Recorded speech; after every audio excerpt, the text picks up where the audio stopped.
Were expectations too high? How are you thinking about daily active users and revenue here for the company?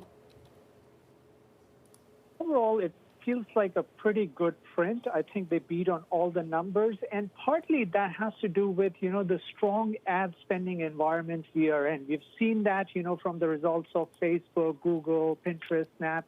The ad spending has been top-notch. Everybody's trying to, spend online to draw in more customers. That is the source of customer acquisition. In case of Twitter, I think where they lack is really their active user base. In the U.S. specifically, their active user base is about 36 million.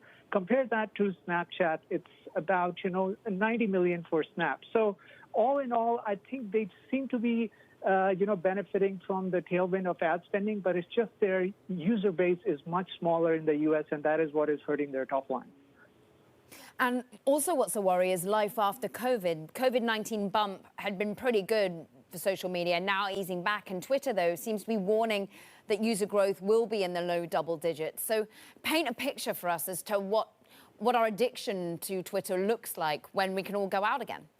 Yeah, so that's a great point. We know the usage of internet is up because of COVID, and once, the reopening pans out, people will spend less time on the internet, and that means lesser time on social media and all these platforms. And I think the daily active user count may slip down.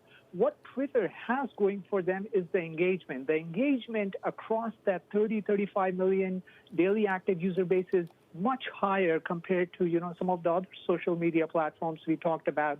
And I think overall they will see steady impressions growth, so that should be a tailwind, and they should be able to sustain that 20% plus top line growth at least for the remainder of 2021.